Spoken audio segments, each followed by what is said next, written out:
రెండో మాట ఏంటంటే, యేసుక్రీస్తు ప్రభుల వారు భూమి మీదకి వచ్చింది మనం సంబరాలు చేసుకోవడానికి కాదు. అంటే సంబరాలు చేసుకోవడం అంటే అర్థం ఏంటంటే, చాలామందికి అందరూ కలిసి సంతోషంగా ఉండాలి, భోజనం వండుకోవాలి, మంచి బట్టలు ధరించాలి, చక్కటి అలంకరణ చేసుకోవాలి. ఇది ఎప్పుడు మనం చేసుకుంటాము అని ఎదురు చూసి డిసెంబర్ సీజన్లో మాత్రమే మనం సంబరాలు చేస్తాం. అంటే నీవు సంబరాలు చేసుకోవడానికి అడ్డుగా ఎవరిని పెట్టుకుంటున్నావు అంటే యేసయ్యను పెట్టుకుంటున్నావు. కాబట్టి యేసయ్య భూమి మీదకి వచ్చింది జనవరి నెల మొదలుకొని ఈ 12వ నెల చివరి వరకు బిగపట్టుకొని నువ్వు ఉండి ఈ 12వ నెల డిసెంబర్లో నువ్వు సంబరాలు చేసుకోవడానికి యేసయ్య భూమి మీదకు రాలేదు. ఆ మాట బాగా అర్థం చేసుకోకపోతే క్రైస్తవ్యం అంతా కూడా ఈరోజు లోకానికి క్రిస్టియానిటీ అంటే ఏమిటి అంటే ఓన్లీ డిసెంబర్ సీజన్లో మనం చేసేటువంటి క్రిస్టమస్ మాత్రమే ప్రపంచానికి మనం పరిచయం చేసాం. ఎందుకు అని అంటే మనం సంబరాలు చేసుకోవాలి కాబట్టి ఆ సంబరాలకు ఒక కారణం కావాలి. ఆ కారణం ఏంటంటే యేసయ్య భూమి మీదకు వచ్చిన కారణం. కాబట్టి యేసయ్య నీ సంబరాల కోసం భూమి మీదకు రాలేదు. మూడో మాట చెప్తాను, మరలా అదే యేసయ్య భూమి మీదకు నువ్వు క్రిస్మస్ చేసుకుంటావని కూడా ఆయన రాలేదు. అంటే ఆయన పుట్టాడు కాబట్టి మనం ఏం చేస్తున్నాం, క్రిస్మస్ చేస్తున్నాం. లేకపోతే మనం క్రిస్మస్ చేయడానికి ఆయన పుట్టలేదు. గుర్తుపెట్టుకోండి బాగా, ఆయన పుట్టాడు కాబట్టి నువ్వు క్రిస్మస్ చేస్తున్నావు అని చెప్పి క్రిస్మస్ చేయించుకోవడానికి ఆయన అయితే పుట్టలేదు. అంటే మనం ఎలా చూపిస్తున్నాం అంటే క్రిస్మస్ చేస్తున్నాము అని అంటే ప్రతి నెలలో లేదా ప్రతి సంవత్సరంలో ఒక సంవత్సరానికి మించి మరొక సంవత్సరం బాగుగా చేయాలని ఆలోచించే ఆలోచనలో ఉన్నటువంటి ఒక వెనుకున్నటువంటి ఆలోచన ఏంటంటే యేసుక్రీస్తు ప్రభువు వారు భూమి మీదకి వచ్చింది మేము క్రిస్మస్ పండుగ చేసుకోవడానికి. కాబట్టి యేసుక్రీస్తు ప్రభువు వారు నువ్వు క్రిస్మస్ చేసుకుంటావని ఆయన భూమి మీదకు రాలేదు. మరలా 3 మాటలు జ్ఞాపకం చేస్తున్నాడు. ఎందుకంటే ఇది తరతరాలు మీకు జ్ఞాపకము ఉండాలి, తరతరాలు మీకు జ్ఞాపకం ఉండాలి, మీ పిల్లలకు జ్ఞాపకం ఉండాలి. కాబట్టి చెప్తున్నాను, మొదటిది యేసుక్రీస్తు ప్రభువుల వారు ఇంకా చిట్టి యేసు కాదు, బాల యేసు కాదు. రెండవది యేసుక్రీస్తు ప్రభువుల వారు నీవు నేను సంబరాలు చేసుకోవడానికి రాలేదు. మూడవది యేసుక్రీస్తు ప్రభువుల వారు నీవు నేను క్రిస్మస్ పండుగ చేసుకోవడానికి రాలేదు. అయితే ఇది ఏది కారణం కానప్పుడు, ఇది ఏది సందర్భాలు కానప్పుడు మరి యేసుక్రీస్తు ప్రభువుల వారు భూమి మీదకు ఎందుకు వచ్చాడు? ఆ ప్రశ్నకు మనకు సమాధానము తెలియాలి. అసలు క్రిస్మస్ అంటే ఏంటి అంటే ఇందాక మీరు సమాధానం చెప్పారు కదా, ఏమని చెప్పారు? క్రిస్మస్ అంటే దేవుణ్ణి ఆరాధించడం. ఈ ఆరాధనలో భాగంగా మనం ఏవైతే తీసుకొచ్చామో క్రిస్మస్ ట్రీ కానివ్వండి, క్రిస్మస్ తాత కానివ్వండి, అలంకారాలు కానివ్వండి, కేక్ కానివ్వండి, క్యాండిల్ కానివ్వండి, లేకపోతే మనం వండుకున్న బిర్యానీ కానివ్వండి, ఈ ఐటమ్స్ ఏవైతే తీసుకొచ్చామో ఇవన్నీ తీసుకురావడానికి మనకు అర్థం కానిటువంటి సంగతి ఏంటంటే అసలు యేసుక్రీస్తు ప్రభువుల వారు భూమి మీదకి వచ్చిన కారణం మనకు తెలియలేదు. ఒక మాట చెప్తాను, జాగ్రత్తగా జ్ఞాపకం చేసుకోండి. ఒక వ్యక్తి పుట్టిన రోజును బట్టి సంతోషం పడకండి అనేది నా ఉద్దేశము కాదు. యేసయ్య భూమి మీదకి వచ్చినందుకు మీరు ఆనంద పడకండి అనేది నా ఉద్దేశము కాదు. కానీ అసలు యేసయ్య వచ్చాడు అన్నటువంటి సంగతి బొత్తిగా అర్థం కాకపోతే దాని అర్థం ప్రపంచానికి మనం పరిచయం చేసేటప్పుడు తప్పుగానే చేస్తాం తప్ప న్యాయంగా వాక్యానుసారంగా మనము చేయలేము. అందుకే అసలు క్రిస్మస్ ఏంటి అని ఒకసారి ఆలోచన చేసి వాక్యపు లోతుల్లోనికి మనం వెళ్ళగలిగితే అసలు క్రిస్మస్ యేసుక్రీస్తు ప్రభువుల వారు భూమి మీదకి వచ్చినప్పుడు ఉన్న సందర్భాల పరిస్థితిని కానీ మనం ఆలోచించగలిగితే ఒక మాట చెప్పమంటే క్రిస్మస్ని ఇలా వర్ణించవచ్చు. క్రిస్మస్ అంటే సంతోషము, సంబరము, ఆరాధన అనే విషయాన్ని పక్కన పెడితే అసలు క్రిస్మస్ అంటే ఒక వేదన అని మనము చెప్పవచ్చు. క్రిస్మస్ అంటే ఒక బాధ అని మనం చెప్పవచ్చు. క్రిస్మస్ అంటే ఒక విస్మయం అని మనం చెప్పవచ్చు. క్రిస్మస్ అంటే అసలు ఏమి చేయాలో నాకు దిక్కు తోచట్లేదు, నాకు ఆలోచనకు అందట్లేదు, ఇది ఎలా సాధ్యము అని చెప్పి ఆలోచించి అనేక మంది స్ట్రగుల్ అయినటువంటి వారి సందర్భాలను బట్టి చూస్తే క్రిస్మస్ నిజంగా ఆనందానికి సూచికగా లేదు. ఒకసారి చూద్దాం మనం లూకా గారు రాసినటువంటి సువార్త, లూకా గారు రాసినటువంటి సువార్త 1వ అధ్యాయము 30వ వచనంలో ఉన్న మాటలు మనం చూద్దాం. ఈ శుభవచనం ఏమిటో అని ఆలోచించుకొనుచుండగా దూత మరియా భయపడకుము, దేవుని వలన నీవు కృప పొందితివి, ఇదిగో నీవు గర్భము ధరించి కుమారుని కని ఆయనకు యేసు అను పేరు పెడతావు. ఇదిగో ప్రదానము చేయబడింది. వివాహము కోసం మరియా ఎన్నో ఆలోచనలు పెట్టుకుంది. యూదా సమాజంలో అపవిత్రతకు తావు లేదు. ధర్మశాస్త్రాన్ని పాటించే వాళ్ళు మాట విషయంలో తప్పిపోయినా సరే ధర్మశాస్త్రం చాలా కఠినంగా వ్యవహరిస్తుంది కాబట్టి ప్రవర్తన విషయంలో చాలా జాగ్రత్తగా ఉండాలి.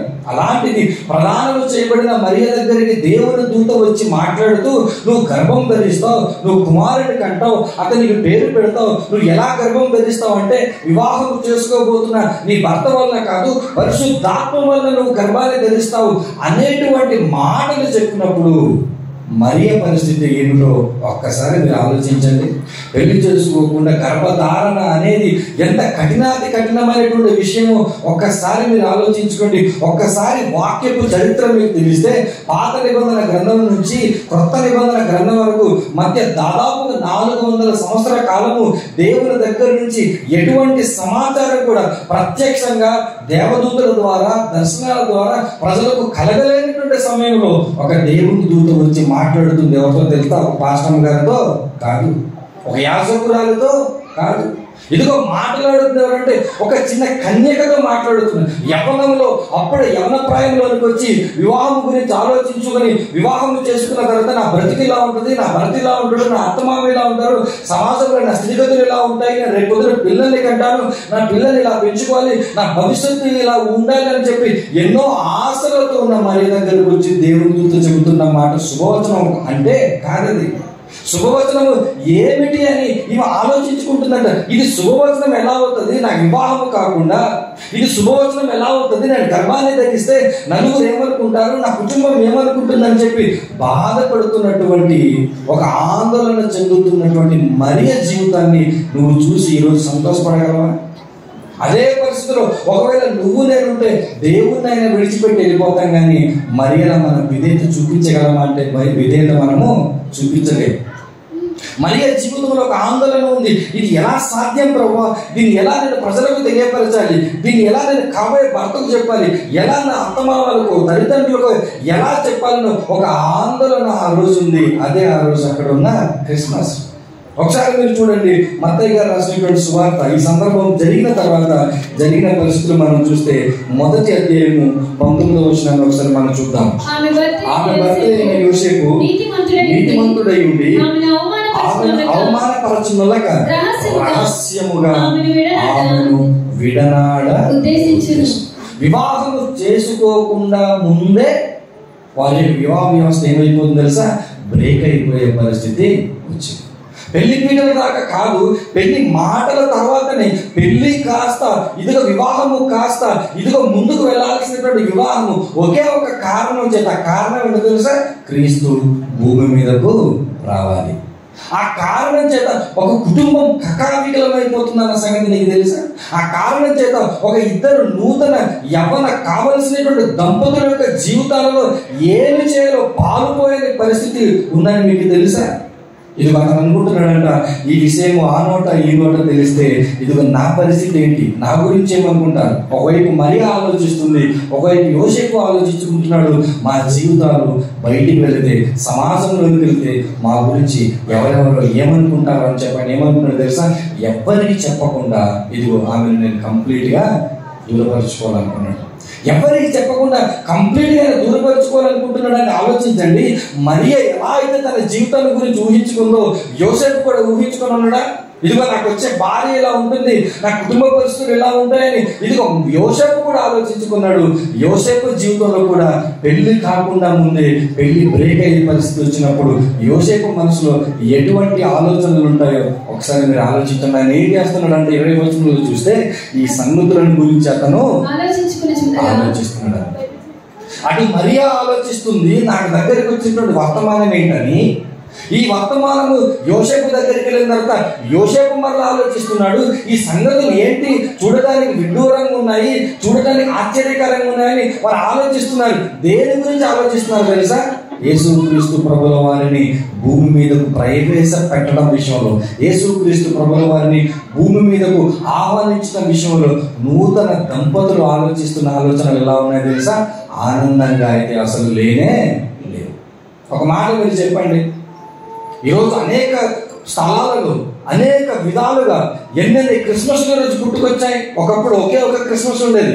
ఇప్పుడు ఎన్నెన్ని Christmas, youth Christmas, children Christmas, parents Christmas, womens Christmas, mens Christmas, doctors Christmas, engineer Christmas. Recent గా నేను చూశాను పాస్టర్స్ క్రిస్మస్ ఉంది, పాస్టర్ మన క్రిస్మస్ కూడా ఉంది. ఈ సంవత్సరం అనుకుంటా నాకు తెలిసి నూతనంగా లాంచ్ అయింది. మరి నాకు తెలిసినంత ఎన్నెన్ని రకాలుగా క్రిస్మస్ క్రైస్తవ్యాన్ని విడగొడుతుందో మీకు తెలుసా? ఎన్నెన్ని రకాలుగా ఎవరికి వారు గుంపులుగా విడిపోతున్నాం మీకు తెలుసా? అసలు మీరు వాక్యాన్ని ఆలోచిస్తున్నారా అంటే వాక్యాన్ని మనం ఆలోచించడం లేదు. ఇదిగో మరియ ఆలోచిస్తుంది, ఏంటి నా పరిస్థితి? యోసేపు ఆలోచిస్తున్నాడు, ఏంటి నా పరిస్థితి? ఈరోజు క్రిస్మస్ అనగానే ఏం ఆలోచిస్తారు మీరు చెప్పండి? ఎలాంటి భోజనాలు పెట్టాలి, ఎలాంటి డెకరేషన్ చేయాలి, ఎలాంటి స్పీకర్ని పిలవాలి, ఏ విధంగా మనము కార్యక్రమాన్ని ముందుకు నడిపించాలి, ఇది ఆలోచిస్తారు. కానీ యూత్ అందరూ రండి కూర్చున్నాం. మత్తయి సువార్తలో ఉన్న మాట, లూకా సువార్తలో ఉన్న మాట, యోహాను సువార్తలో ఉన్న మాట, ఇదిగో మార్కు సువార్తలో ఉన్న మాట. ఒకసారి మనం ఆలోచిస్తాం క్రిస్మస్ గురించినటువంటి సందర్భాలు. ఒక్కసారి చదివి అప్పుడు క్రిస్మస్ చేద్దామని ఎవరైనా యూత్ అనుకుంటారా? వాక్యాన్ని గురించి ఆలోచించడం కాదు, కానీ క్రిస్మస్ పేరిట అసలు వాక్యం చెప్పనివ్వకుండా, వాక్యానికి సమయం ఇవ్వకుండా ఎన్ని క్రిస్మస్లు జరుగుతున్నాయి తెలుసా మీకు? ఇప్పుడు 11 గంటలకి స్పీకర్కి వాక్యం చెప్పయ్యా అంటే 11 గంటలు ఆయన మొదలు పెడితే అందరూ ఏం చేస్తారు చెప్పండి? చక్కగా బిర్యానీ తిని ఉంటారు, మసాలా సామాన్లు బాగా ఘాటెక్కిపోయి ఉంటాయి, ఏ సన్ఫ్లవర్ రిఫైండ్ ఆయిల్ వేసి ఉంటారు. అవి బతకనిస్తాయా? వాక్యం విననిస్తుందా? దానికి తోడు చలి, ఈ చలిలో కావలసినటువంటి స్వెట్టర్లు, రగ్గులు, దుప్పట్లు కావలసినవన్నీ ఏర్పాటు చేసుకొని నువ్వే వింటావు ఇక వాక్యం. నువ్వెక్కడ ఆలోచిస్తావు ఇక వాక్యం గురించి? ఆ రోజు యేసుక్రీస్తు ప్రభుల వారిని భూమి మీద ప్రవేశపెట్టడానికి ఒక కుటుంబం నలిగిపోయిందన్న సంగతి నీకు తెలుసా? ఆ రోజు ఇద్దరు దంపతులు మానసికంగా కృంగిపోయారని నీకు తెలుసా? శారీరకంగా తర్వాత వేదనలు అనుభవించారు, కానీ మానసికంగా ఇద్దరు చెరో చోటు ఉండి ఏం చేయాలి, పెళ్లి చేసుకోవాలా వద్దా అని చెప్పి వద్దనుకునేటువంటి స్థితిలోనికి వారు వచ్చిన తర్వాత దేవుని దూత వాక్యం చెప్పడం మూలంగా యోసేపు అదేవిధంగా మరియా ధైర్యం చేసి ప్రభువును భూమి మీద ప్రవేశపెట్టారు. ఒకవేళ నీ వంటి నా వంటి మరియ అయితే, నీ వంటి నా వంటి యోసేపు అయితే ఈరోజు యేసుక్రీస్తు ప్రభువు వారు భూమి మీదకి వచ్చే పరిస్థితి లేకుండా ఉన్నాను. నీలాంటి నాలాంటి ప్రశ్నలు, నీలాంటి నాలాంటి సంబరాల వెనుక పరిగెట్టేవారైతే ఆ రోజు అంగీకరించే పరిస్థితి ఉండకుండా ఉండాల్సింది. కానీ ఆ రోజు ప్రభువును ప్రవేశపెట్టడానికి వాళ్ళ జీవితాలను, వారి కుటుంబాలను, వారి యొక్క రెస్పెక్ట్ని, వారి యొక్క డిగ్నిటీని త్యాగం చేశారు. కాబట్టి ప్రభువుని ఈరోజు మనం పొందుకున్న మనము సంబరాలలో ముందు తొలుగుతున్నాం, కానీ అసలు ప్రభు ఎందుకు వచ్చాడన్న సంగతిని మనము మర్చిపోయాం. ఒక మాటలు చెప్పాలంటే ఈ డిసెంబర్ సీజన్లో ఉన్న 30 రోజులు గట్టిగా అన్ని క్రిస్మస్ సీజన్లకు వెళ్తే బైబిల్ పైన మంచి పట్టు మనకు రావాలి. వస్తుందా? ఆ సందర్భాల మీద కూడా పట్టు మనకు రాదు. ఎందుకు తెలుసా? మీకు ఏమనిపిస్తుంది అంటే ఏం చెప్తారులే, అదే మరియ కదా, అదే యోసేపు కదా, అదే గొర్రెల కాపురులు కదా, లేకపోతే అదే నక్షత్రం కదా, అదే హెరోదు కదా, దాన్ని వాక్యంలో చెప్పి, నాటికలో చూపించి, పాటల్లో చూపించి ఇంకా చెప్పడానికి ఏముందని మీరు అనుకోరా? నిజానికి చెప్పడానికి అందులోనే లేదు. టోటల్ క్రిస్మస్లో నీకు అర్థమవ్వాల్సింది తెలుసా? 66 పుస్తకాలలో ఉన్న సారాంశం నీకు అర్థమవ్వాలి. ఒక మాట చెప్పండి, ఒక వ్యక్తిని మనం అర్థం చేసుకోవడానికి ఎన్ని సంవత్సరాల కాలం పడుతుంది? వివాహం చేసుకున్న వారు ఉన్నారు కదా, మీ భర్త మీకు అర్థమయ్యాడంటే సమాధానం ఉండదు, మీ భార్య మీకు అర్థమయ్యాడంటే సమాధానం ఉండదు. ఇదిగో 10 సంవత్సరాలు 20 సంవత్సరాలు వివాహాలు చేసుకున్నా నేను నీకు అర్థం కాలేదని భార్య అడుగుతుంది, భర్త అడుగుతున్నాడు. ఇప్పుడు నేను అడుగుతున్నాను, ఇక్కడ చాలా మంది పెద్దవారు ఉన్నారు, యవనస్తులు ఉన్నారు కదా, యేసయ్య మీకు నిజంగా అర్థమయ్యాడా? యేసయ్య మీరు అర్థం చేసుకున్నారా? కట్టుకున్న భర్తను అర్థం చేసుకోలేకపోతున్నావు, కన్న తల్లిదండ్రులను అర్థం చేసుకోలేకపోతున్నావు, ఇదిగో నీ తోటి వారిని అర్థం చేసుకోలేకపోతున్నావు. యేసయ్య నువ్వు అర్థం చేసుకున్నావా? ఒకవేళ యేసయ్య నువ్వు అర్థం చేసుకోకుండా ఇలాంటి ఆరాధనలు నువ్వు ఎన్ని చేసినా ఇదిగో వాక్యం చెప్తుంది, దానివల్ల ప్రయోజనం అయితే ఏమీ కూడా లేదు. ద బేసిక్ థింగ్ ఏంటో తెలుసా? ప్రభువు నీకు అర్థం కావాలి. ఆ రోజు మరియ, ఆ రోజు యోసేపు ఎందుకు అంతలా నలిగిపోయారో తెలుసా? వారు యేసయ్య యొక్క జీవితాన్ని బాగా అర్థం చేసుకున్నారు. తర్వాత ఏం జరగబోతుందో వారికి అర్థమైంది కాబట్టి ఎలాంటి త్యాగం చేయడానికైనా వాళ్ళు వెనుకడుగు వేయలేదు. అలాంటి బాధలలో, అలాంటి కష్టకాలములు, అలాంటి ఇబ్బందికరమైన స్థితిగతుల్లో ప్రభువు భూమి మీదకి వచ్చాడు.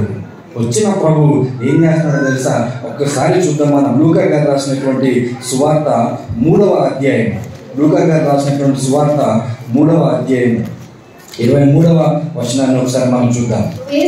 యేసు బోధింప మొదలుపెట్టినప్పుడు ఆయన దాదాపు 30 ఏండ్ల ఈడు గలవాడు. అప్పటికి ఆయనకు ఎన్ని సంవత్సరాలు వచ్చాయంటే 30 సంవత్సరాలు వచ్చాయి. ఈ 30 సంవత్సరాలు వచ్చిన తర్వాత యేసుక్రీస్తు ప్రభుల వారు ఏం చేస్తున్నారు తెలుసా? ఇదిగో దేవుని వాక్యాన్ని బోధించడం ప్రారంభించాడు. ఒక మాట చెప్తాను, జాగ్రత్తగా వినండి. దయామయుడు కరుణామయుడు సినిమాలు ఎవరైనా చూసారా? పెద్ద తరం ఉన్నారు కాబట్టి అడుగుతున్నాను. చూసారా ఎప్పుడైనా? కరుణామయుడు, దయామయుడు, ప్రభుని గురించి సినిమాలు చూసారా? చూసారు. చిన్నపిల్లలు లేకపోతే యంగ్స్టర్స్ అయితే ఫ్యాషన్ అండ్ క్రైస్ట్ సినిమా మీరు చూసుంటారు కదా. ఇప్పుడైతే చోజన్ అని ఒక సీరియల్ కూడా నడుస్తుంది, దాన్ని కూడా చూసుంటారు కదా. మీరు చూడండి, దయామయుడు సినిమా చూసినా, కరుణామయుడు సినిమా చూసినా, ఫ్యాషన్ ఆఫ్ క్రైస్ట్ సినిమా చూసినా, యేసుక్రీస్తు ప్రభుల వారి యొక్క ఇమేజెస్ మీరు ఏది చూసినా ఆయన వయసు దాదాపుగా ఎంత వయసు ఉంటుందని మీరు అనుకుంటున్నారు? ఆ సినిమాల్లో చూసినా కానీ, ఫొటోస్లో చూసినా కానీ యేసుక్రీస్తు ప్రభుల వారికి ఎంత వయసు ఉంటుందని మీరు అనుకుంటున్నారు? ఆ ఫొటోస్ చూస్తే దాదాపుగా ఒక 40 సంవత్సరాలు ఉన్న వ్యక్తి ఉన్నట్టే. కాబట్టి ఆ మూవీస్ చూసి, లేకపోతే యేసుక్రీస్తు ప్రభుల యొక్క చిత్రపటాలు చూసి నేను ఏమనుకున్నావు తెలుసా? యేసుక్రీస్తు ప్రభులు అంటే చాలా పెద్ద ఆయన, అంటే దాదాపు 40 సంవత్సరాలు వచ్చినట్టు. ఆయన ఇంత పెద్ద జుట్టు వేసుకున్నాడు, ఇంత గడ్డ వేసుకున్నాడు, ఇంత పొడవుకున్నాడు, సిలువను ఎత్తుకెళ్ళిపోతున్నాడు, ఆయన చాలా పెద్దవాడు అని మీరు అనుకుంటారు. కానీ నిజానికి యేసుక్రీస్తు ప్రభుల వారు సువార్త ప్రకటించడం 30 సంవత్సరాలు మొదలు పెడితే ఆయన పరిచయం దాదాపుగా 3.5 సంవత్సరాలు జరిగితే ఆయన వయసు ఎంత? 33.5 సంవత్సరాలు. ఇప్పుడు నా వయసు ఎంత చెప్పనా? 31 సంవత్సరాలు. అంటే నాకంటే యేసుక్రీస్తు ప్రభుల వారు ఆ వయసులో ఒక 2 సంవత్సరాలు పెద్ద ఉంటాడు. ఇప్పుడు మీరు అంచనా వేసుకోండి, యేసుక్రీస్తు ప్రభుల వారు ఎలా ఉంటుంటాడు? మీరు అనుకున్నట్టుగా ఉండడు. ఆయన నిండు యవ్వనంలో ఉంటాడు. అలాగే బుల్లెట్ బైక్లు వేసుకొని గుర్రం తిరుగుతుంటారు చూడండి, అలాగా రోడ్ల మీద తిరుగుతుంటారు చూడండి యవనస్తులు. వాళ్ళు ఎలా ఉంటారో అంటే వాళ్ళ రూపం అని కాదు, వాళ్ళ వయసులో వాళ్ళ శరీరాలు ఎలా ఉంటాయో, 30-33.5 సంవత్సరాల వయసులో శరీరాలు ఎలా ఉంటాయో అంత నిండు యవ్వన ప్రాయం ఎవరున్నారు తెలుసా? ప్రభు ఉన్నాడు. ఇప్పుడు అలాంటి ప్రభు ఇదే యూత్ క్రిస్మస్ లోనికి వచ్చి ఆ ప్రభుని గురించి మాట్లాడుతున్నప్పుడు నేను అంటాను, ఇదిగో నువ్వు చిల్డ్రన్ క్రిస్మస్ చేయి, పేరెంట్స్ క్రిస్మస్ చేయి, డాక్టర్స్ క్రిస్మస్ చేయి, నువ్వు ఎన్ని క్రిస్మస్లు అయినా చేయి, కానీ అసలు క్రిస్మస్ బాగా కనెక్ట్ అవ్వాల్సింది ఎవరికో తెలుసా?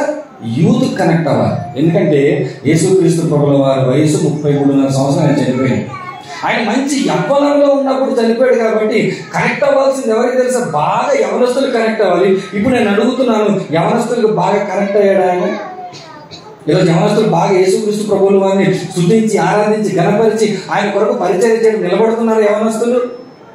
వాళ్ళని అడిగామనుకోండి, రండి మీరు ప్రార్థనలకి రండి, రండి మీరు ఆరాధనలు రండి అంటే ఎంజాయ్మెంట్ మిస్ అయిపోతాం, ఎంటర్టైన్మెంట్ మిస్ అయిపోతాం. ఇదిగో మేము అవి చూస్తున్నాం, ఇవి చూస్తున్నాం, అలా ఉండాలని చెప్పి మన పిల్లలే, ఎవరో కాదు, మన విశ్వాసులు అనబడిన వారే యవ్వన కాలంలో దేవుని కొరకు వాడబడకుండా ఎక్కడ పడితే అక్కడ తిరుగుతున్నప్పుడు ఇదే యేసుక్రీస్తు ప్రభుల వయస్సును చూసి తల్లిదండ్రులు, ఇక్కడ ఎవరైనా మీ పిల్లలు కూడా ఆ వయసులో ఉంటుంది, ఏం తెచ్చుకోవాలి తెలుసా?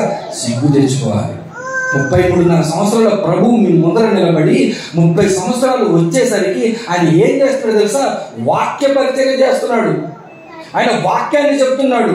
ఇదిగో ఆయన వాక్యాన్ని చెప్పడానికి వచ్చిన తర్వాత ఆయన ఎన్నెన్ని కష్టాలు పడ్డాడో ఇప్పుడు మనం చూడాలి. ఎందుకంటే యేసయ్యను అర్థం చేసుకోకుండా, యేసయ్య చేసిన పనులను అర్థం చేసుకోకుండా యేసు పుట్టాడు అని చెప్పి మనం ఎన్నిసార్లు విశ్వసి చెప్పుకున్నా దానికి అర్థము లేదు. ఆయన ఎందుకు వచ్చాడో మనకు తెలియాలి, ఆయన ఏం చేశాడో మనకు తెలియాలి, ఆయన జీవిత కాలంలో ఆయన పడిన శ్రమ మనకు తెలియాలి. ఆ శ్రమ కానీ మనకు తెలియకపోతే ఎన్ని క్రిస్మస్లు అయినా ఆనందముతోనే వెళ్ళిపోద్ది. ఆనందంతో వెళ్ళాల్సింది కాదు క్రైస్తవంలో క్రిస్మస్ అంటే. ఇదో క్రిస్మస్ ఎలా వెళ్ళాలో తెలుసా? 30 సంవత్సరాలకు సువార్త పరిచర్య చేసి 3.5 సంవత్సరాలు సువార్త పరిచర్య చేసిన తర్వాత సిలువను ఎక్కించేసింది సమాజం ఆయన్ని. ఆయన అంగీకరించిందా? ఆయనకి సత్కరించిందా, ఆయన గౌరవించిందా, ఆయన ఘనకీర్తి వచ్చిందా అంటే ప్రభువుకు నువ్వు అనుకున్నట్టుగా నేను అనుకున్నట్టుగా ఇలాంటి వాతావరణము రాలేదు. మరొక మాటలో నేను చెప్తాను, నేను వాక్యం చెప్పడానికి వస్తున్నాను అంటే ఇది ఇలాంటి సందర్భాలు ఈరోజు వాక్య పరిచర్య చేసే వాళ్ళకు ఉంది. కానీ ప్రభువు వాక్య పరిచర్య చేసినప్పుడు ఇలా కూర్చొని ఇంత బుద్ధిగా వినుంటారా? ఇలాంటి వాతావరణం ఉందా? రాగానే కాఫీ, వెళ్ళేటప్పుడు భోజనం, మళ్ళీ రకరకాల ఏర్పాట్లు, ఇవన్నీ ప్రభువు ఆ రోజు ఉందా అంటే లేదు. ఇవన్నీ ఏమీ లేకపోయినా ప్రభు ఎంత శ్రమపడి పరిచర్య చేస్తున్నాడో తెలుసా? ఎంత శ్రమపడి సువార్త ప్రకటించాడో మీకు తెలుసా? ఇదిగో యేసుక్రీస్తు ప్రభుల వారు ప్రపంచానికి సువార్త ప్రకటించడానికి ఎలాంటి పరిస్థితుల మధ్య సువార్త ప్రకటించాడో ఈ రాత్రి మీరు నేను చూడాలి. ఒకసారి మనం చూద్దాం. మార్కు గారు రాసినటువంటి సువార్త 7వ అధ్యాయం. మార్కు గారు రాసినటువంటి సువార్త 7వ అధ్యాయము 8వ వచనాన్ని దయచేసి చదవండి ఒకసారి. మీరు దేవుని ఆజ్ఞను విడిచిపెట్టి మనుషుల పారంపర్యాచారమును గైకొనుచున్నారు, మరియు ఆయన మీరు మీ పారంపర్యాచారమును గైకొనుటకు దేవుని ఆజ్ఞను కొద్దిగా నిరాకరించుదురు. యేసుక్రీస్తు ప్రభుల వారు వాక్యం చెబుతున్నప్పుడు ఇశ్రాయేలీయుల సమాజం ఎలాంటి పరిస్థితుల్లో ఉంది తెలుసా? దేవుని వాక్యం అంటే లెక్కలేనితనముతో ఉంది. దేవుని వాక్యం అంటే విలువలేని పరిస్థితులలో ఉంది. ఇది వారు ఏం చేస్తున్నారు తెలుసా? వారికంటూ కొన్ని మనుషుల ఆచార సాంప్రదాయాలు వారు తయారు చేసుకొని ఇది ఆచార సాంప్రదాయాలు పాటించడానికి అవసరమైతే దేవుణ్ణి కూడా పక్కన పెట్టేంత స్థితిగతులలో ఆనాటి సమాజము ఉంది. ఒక మాటలో చెప్పాలంటే వాక్యం చెబుతుంటే, అయ్యా నువ్వు వాక్యం చెప్తున్నావా? వాక్యం కాదు మా ముఖ్యం. ఇదిగో మా యాజకులు ఉన్నారు, మా ధర్మ శాస్త్రోపదేశకులు ఉన్నారు, మా పరిసయ్యులు ఉన్నారు, మా సద్దుకాయులు ఉన్నారు, మా మత పెద్దలు ఉన్నారు. మా మత పెద్దలు ఏమి చెప్తే అవి మేము పాటిస్తాం తప్ప నువ్వు చెప్పేది మేము పాటించము అనేటువంటి పరిస్థితులలో, అనేటువంటి జనాల మధ్య ఎవరు నిలబడి మాట్లాడుతున్నారో తెలుసా? ఇదిగో సామాన్యుడైనటువంటి ప్రభువు నిలబడి మాట్లాడుతున్నాడు. ఇదిగో ప్రభు వారి మధ్య మాట్లాడుతున్నప్పుడు వారు ఎలాంటి స్థితిగతులలో ఉన్నారు తెలుసా? మతపరమైనటువంటి ఆచార సాంప్రదాయాలు ఎక్కడికక్కడ వాళ్ళు పెనవేసుకొని, ఎక్కడికక్కడ వాళ్ళు రూపుదిద్దుకొని, దేవుని వాక్యం అంటే లెక్కలేని తనముతో విలువనివ్వనటువంటి వారిలో ఆనాటి సమాజం ఉంది. ఇప్పుడు మీరు చెప్పండి, మీరు వెళ్ళి ప్రపంచానికి దేవుని గురించి చెప్పండి అంటే మీరు చెప్పగలరా? ఎవరికి చెప్పగలుగుతారు? ఎవరైనా వినేవారు ఉంటే చెబుతారు. ఎప్పుడైనా మీరు బస్సులో ప్రయాణం చేస్తున్నప్పుడు మీ పక్క సీట్లో కూర్చొని ఉంటారు కదా, వీరికి స్వార్థ చేయాలి అనేటువంటి ఆలోచన మీకు ఎప్పుడైనా వచ్చిందా? వారికి ఎప్పుడైనా స్వార్థ మీరు చేశారా?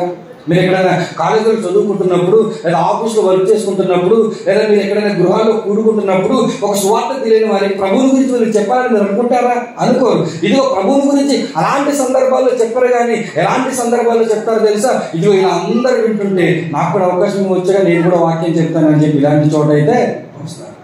నాకు కూడా అవకాశం వచ్చి నేను పాట పాడతానని ఇలాంటి చోట అయితే పాటలు పాడతారు. నాకు కూడా అవకాశం వచ్చి కదా నా సాక్ష్యాన్ని చెప్పుకుంటానని చెప్పి ఇలాంటి చోట మీరు చెప్తారు. కానీ ప్రభు ఆ రోజు తెలుసా వాక్యము వినని వారి దగ్గరికి వెళ్ళి వాక్యాన్ని గురించి చెప్పాడు. ఎందుకంటే ఆ రోజు సమాజము వాక్యం అంటే లెక్కలేని తనముతో ఉంది. ఆ రోజు సమాజం వాక్యం అంటే విలువలేని పరిస్థితిలో ఉంది. ఈనాడు క్రైస్తవ్యమైనా, ఈనాడు లోకమైనా వాక్యానికి విలువనిస్తుందా అంటే లేదు. ప్రభువుని గురించి మేము చెప్తాం రండి అంటే ఎవరు రారు. కాబట్టి కేకులు కోస్తాం రండి అంటాం, బిర్యానీలు పెడతాం రండి అంటాం, చాక్లెట్లు ఇస్తాం రండి అంటాం, గిఫ్టులు ఇస్తాం రండి అంటాం. ఇదిగో వీటిని చూపిస్తే కానీ ప్రభు దగ్గరికి రారా అంటే రావట్లేదు. వాళ్ళు రావట్లేదు. కాబట్టి రోజు రోజుకి క్రైస్తవ్యము తన యొక్క రూపును మార్చుకొని లోకంలోనికి వెళ్ళిపోతుంది తప్ప లోకాన్ని తన వైపు వాక్యానుసారంగా ఆకర్షించుకునే ప్రయత్నము చేయలేకపోతుంది. అలాంటి పరిస్థితుల్లో ప్రభు వచ్చి వారికి వాక్యాన్ని చెప్తున్నాడు. ఎక్కడ చెప్తున్నాడు తెలుసా? సముద్ర తీర ప్రాంతాలలో చెప్తున్నాడు, కొండలపైన చెప్తున్నాడు, గృహాలలో చెప్తున్నాడు, నడివీధుల్లో చెప్తున్నాడు. ఎక్కడ అవకాశం దొరికితే అవసరమైతే తన సిలువలో చనిపోతూ కూడా అక్కడ కూడా సువార్త ఆయన చెబుతూనే ఉన్నాడు. అంటే ఆయన మరణపు వరకు సువార్త ప్రకటించబడుతుందంటే, ఆయన మరణం వరకు సువార్త ప్రకటించబడిందంటే ఆయన పుట్టినరోజు మరింతగా సువార్త ప్రకటించబడాలి. ఆయన మరణపు అంచులలో వెళ్ళిపోతూ కూడా సువార్త ప్రకటిస్తున్నాడంటే ఆయన పుట్టినరోజు పురస్కరించుకొని మనం ఎంతమందికి క్రీస్తుని పరిచయం చేయాలి. ఈ రాత్రి అడుగుతున్నాను, మీరు ఎంతమంది డిసెంబర్ సీజన్లో వాక్యము తెలియని వారికి, ప్రభువుని గురించి తెలియని వారికి కనీసం 2 మాటలను చెప్పున్నారా? ఎన్ని క్రిస్మస్లు మనం గడపలేదు. ఈరోజు ఈ యూత్ క్రిస్మస్ ద్వారా దేవుడు నీతో నాతో మాట్లాడుతున్నాడు ఏంటో తెలుసా?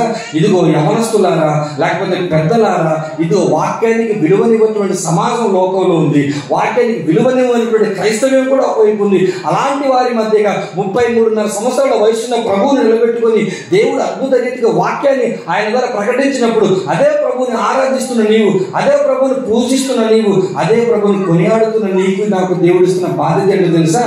ఆ ప్రభువుని గురించి ఇలాంటి సమాజానికి నువ్వు వాక్యము చెప్పాలి. ఆయన వాక్యం చెబుతుంటే ఆనాటి పరిస్థితులు ఎలా రెస్పాండ్ అయ్యేవారో కొన్ని సందర్భాలు నేను మీకు చూపిస్తాను. చూడండి, ఇదే మార్కు గారు రాసినటువంటి సువార్త 8వ అధ్యాయము 11వ వచనాన్ని ఒకసారి చూడండి. 8వ అధ్యాయము 11వ వచనం. అంతటా పరిసయ్యులు వచ్చి ఆయనను శోధించుచు ఆకాశము నుండి ఒక సూచక క్రియను చూపుమని ఆయనను అడిగి ఆయనతో తర్కింపసాగిరి. చాలా మంది మత పెద్దలు ఉన్నారు, వారు వస్తూ ఇదిగో పరిచయం అనబడిన వారు యేసయ్య వాక్యాన్ని చెప్తున్నాడు కదా, సరే మనం విందామని మంచి మనసుతో లేరంట. ఆయన ఏం చేస్తున్నారు తెలుసా? లాజికల్ రీజనింగ్ చేస్తున్నారు. అంటే లాజిక్లు మాట్లాడుతున్నారు. ఎవరితో? ప్రభువుతో. అంటే వాక్యాన్ని వారు వినటం కాదు, కానీ ఇలా చెప్పకూడదు, అలా చెప్పకూడదు, అది చెప్పకూడదు, ఇది చెప్పకూడదు అని ఎవరికి వాక్యం నేర్పిస్తున్నారు తెలుసా? వాక్యమైన యేసుక్రీస్తు ప్రభుల వారికి ఆ రోజులు వాక్యాన్ని నేర్పించే మత పెద్దలు ఉన్నారు. అలాంటి వారి మధ్య నిలబడ్డాడు ప్రభు. అలాంటి వారి మధ్య వాక్యం చెప్పాలంటే మీరు చెప్పండి. ఇప్పుడు మీరు అందరు నిశ్శబ్దంగా వింటున్నారు కాబట్టి నేను గంట పాటు సంతోషంగా చెప్పగలను, కానీ అదే నేను మాట్లాడుతుంటే అక్కడో వ్యక్తి ఇక్కడో ఒక వ్యక్తి నిలబడి నన్ను ప్రశ్నలు అడుగుతుంటే ప్రశాంతంగా నేను చెప్పగలను? ఇప్పుడు మీరు చెప్పండి, ప్రభు ఇలాంటి విధానాల్లో బోధించలేదు. ఆయన బోధిస్తుంటే ఇది ఎక్కడికక్కడ కాచు కూర్చున్న వాళ్ళు ఏం చెప్తాడా అది మనము పట్టుకుందాం. లేదా ఏదైనా చెప్పిన తర్వాత వచ్చి అలా లేదు కదా, ఇలా లేదు కదా, అలా అని చెప్పి ఎంతగా వేధించారో మీకు తెలుసా? ప్రభు వాక్యము చెప్పిన తర్వాత మీకు మహా అయితే 4 సువార్తల్లో రాయబడింది కదా. ఈ 4 సువార్తలే ప్రభువు చెప్పినప్పుడు ఈ 4 సువార్తలో ఉన్న సారాన్ని ప్రపంచానికి తీసుకురావడానికి ప్రభు ఎంత ప్రసవ వేదన పడ్డాడో మీకు తెలుసా? గంటపాటు చెప్పడం సులువై ఉండొచ్చు, కానీ ఓ రోజంతా మాట్లాడుతూ రోజంతా తర్కించడం ఎంత ప్రయాస ప్రభువుకి. అంత ప్రయాసపడి ప్రభు ఏం చేశాడో తెలుసా? నేను వచ్చిన కారణం ఇదిగో ప్రపంచానికి సత్యమేంటో తెలియాలి, నేను వచ్చిన కారణం ప్రపంచానికి నిజమేంటో తెలియాలి. దేవుని గురించి తప్పుగా బోధిస్తున్నారు, దేవుని గురించి తప్పుడుగా చిత్రీకరిస్తున్నారు, ఇదిగో పరలోకం గురించి తప్పుడుగా చెప్తున్నారు, భక్తి విధానాలు మారిపోయాయి, భక్తులన్నీ మార్గాలు తప్పిపోయి తిరుగుతున్నారు. వీరందరికీ సత్యం చెప్పాల్సిన బాధ్యత నాది, వీరందరికీ కళ్ళు తెరవచేసిన బాధ్యత నాదని చెప్పి ఇదిగో ఇంటిని విడిచిపెట్టి కుటుంబం ఆయన వెలివేసిన, తల్లిదండ్రులు ఆయన పట్టించుకోకపోయినా, సహోదరులు సహకరించకపోయినా, కుటుంబమే వెలివేసిన నడి వీధులలోకి వచ్చి దేవుడు దేనికోసం నిలబడ్డాడు తెలుసా? సత్యం కోసం నిలబడ్డాడు, నిజం చెప్పడానికి నిలబడ్డాడు, ట్రూత్ కోసం యుద్ధం చేశాడు. ప్రభు ఎలాంటి యుద్ధం చేశాడంటే ఆయన వాక్యాన్ని ప్రకటిస్తున్నప్పుడు అనేక మంది వచ్చంట ఆయనతో వాదించేవారంట. వాదిస్తున్నా సరే వినయంగా ఆయన సమాధానం చెప్పుకుంటూనే వెళ్ళిపోయి ఇంకెన్ని రకాలుగా ప్రభువుని హింసించారు ఆయన వాక్యాన్ని చెప్పేటప్పుడు చూస్తే లూకా గారు రాసినటువంటి సువార్త 20వ అధ్యాయము 19వ వచనాన్ని ఒకసారి మనం చూద్దాం. ప్రధాన యాజకులను శాస్త్రులను తమను గూర్చి ఈ ఉపమానము ఆయన చెప్పనని గ్రహించి ఆ గడియలోనే ఆయన బలత్కారముగా పట్టుకున్న సమయము చూచిరి గాని జనులకు భయపడిరి. వారు ఆయనను కనిపెట్టుచు అధిపతి వశమునకును అధికారమును ఆయన అప్పగించుటకై ఆయన మాటల యందు తప్పు పట్టవలనని తాము నీతిమంతులని అనిపించుకొను వేగుల వారిని ఆయన యొద్దకు పంపిరి. మీరెవరికైనా వేగుల వారు అంటే తెలుసా? వేగుల వారు తెలుసా ఎవరికైనా? వేగుల వారు అంటే ఎవరంటే రహస్యంగా మనతోనే కూర్చొని మనం ఏమేం చెప్తామో విని చేరవలసిన వారికి, అందజేయవలసిన వారికి వెళ్ళి సమాచారాన్ని వాళ్ళు అందిస్తారు. ఇప్పుడు ఇక్కడ ఉదాహరణకు ఎవరైనా ఒక పోలీస్ ఆయన ఇక్కడికి వచ్చి జాగ్రత్తగా మెసేజ్ అంతా విని ఇక్కడ ఏదైనా నేను దేశానికో లేకపోతే దేశాధినేతలకు వ్యతిరేకంగా చెప్పింది జాగ్రత్తగా నోట్ చేసుకుని ఆయన ఆ పాస్టర్లకు కూడా పోలీస్ స్టేషన్లోకి వెళ్ళి చెప్పాడు అనుకోండి, ఇక్కడ నుంచి బయలుదేరే లోపు నన్ను వాళ్ళు అరెస్ట్ చేసి స్టేషన్లోనికి తీసుకెళ్ళారు. దేవుడు కూడా వాక్యం చెప్పేటప్పుడు, ప్రభువు కూడా వాక్యం చెప్పేటప్పుడు సీక్రెట్ గా కొంతమంది వచ్చి వినేవారంట. ఈయన ఎక్కడైతే మాట్లాడేటప్పుడు తప్పు చెప్తాడో ఆ తప్పును మనము పట్టుకోవాలి, పట్టుకొని ఇతను ఏం చేయాలి? పోలీసులకు అప్పగించాలి. అధిపతులకు అప్పగించాలి, అధికారానికి ఆయన అప్పగించాలి. ఎక్కడైనా ఏ విషయంలో తప్పుగా మాట్లాడతాడా, దొరుకుతాడా, దొరికితే వెంటనే పోలీసులకు అప్పచెప్తామని ఇదిగో వేగుల వారు వచ్చి వాక్యాన్ని వినేవారంట. చెప్పగలుగుతామా ఈరోజు? ఎవరైనా వచ్చి పోలీసు ఆయన ఎవరు ఉన్నారు, జాగ్రత్తగా వాక్యం చెప్పండి, నేను ఏం చేస్తాను? ఎలా చెప్తాను? నేను జాగ్రత్తగా చెప్పుకుంటాను. ఎందుకంటే నాకు పిల్లలు ఉంటారు కాబట్టి, నా బతుకు నేను బతకాలి కాబట్టి, తిరిగి నేను వెళ్ళాలి కాబట్టి, మా ప్రాంతం నేను ఏం చేయాలి? జాగ్రత్తగా చెప్పాలి. అది ఎవరు లేదు రెచ్చిపో అంటే ఆయన మంచోడు కాదు, ఈ మంచోడు కాదు, ఆమె మంచిది కాదు, ఈ మంచిది కాదు, అది తప్పు ఇది తప్పు, ఆ దేశం ఎన్ని చెప్తాను, ఎన్ని నీతులైనా నేను చెప్పగలుగుతాను. కానీ చూడండి, ప్రభు వాక్యం చెప్పేటప్పుడు, ప్రభు నిజం చెప్పేటప్పుడు ఆయన ఎక్కడ దొరుకుతాడని చెప్పి పట్టుకోవడానికి వేగుల వారు వచ్చారంట. ఇంకో మాట ఇక్కడ రాయబడి చూడండి, ఆయన ఎలా పట్టుకోవాలని చూశారంటే బలత్కారముగా పట్టుకోవడానికి ఎదురు చూస్తూ ఉన్నారంట. ఏమండి ప్రభు ఏం చెప్తున్నాడండి అని అంటే, ప్రభు దేవుని గురించి మాట్లాడుతున్నాడు అంతే. ప్రభు దేవుని రాజ్యం గురించి మాట్లాడుతున్నాడు అంతే. ఇదిగో ప్రభు పరలోకం గురించి మాట్లాడుతున్నాడు అంతే. ప్రభు మరణం తర్వాత జీవితాల గురించి మాట్లాడుతున్నాడు అంతే. కానీ అలాంటి సందర్భాలలో కూడా వాక్యం వినకుండా, వాక్యాన్ని ఏదైనా తప్పు దొరికితే పట్టుకోవాలని ఎలాంటి పరిస్థితుల్లో ఉన్నారు అని అంటే, ప్రభు ఏం చెప్పినా జాగ్రత్తగా ఆయన్ని ఎక్కడికక్కడ క్లోజ్ చేసేద్దాము అన్నటువంటి మైండ్ సెట్ లో ప్రజలు కూడా ఉన్నారు. అలాంటి సమయంలో కూడా ప్రభు ఎవ్వరికి బెదరకుండా వాక్యం ఎందుకు చెప్పడం తెలుసా? నీకు నాకు నిజం తెలియాలి, నీ బ్రతుకు నా బ్రతుకు మార్చబడాలి, నేను భూమి మీద మంచిగా బ్రతికి దేవుని కొన్నటువంటి లోకంలో పరలోకంలో వెళ్ళగలగాలంటే ఆ రోజు ప్రభు మాట్లాడాల్సిందే. ఆ రోజు ఎందుకు ప్రభు మాట్లాడాడు తెలుసా?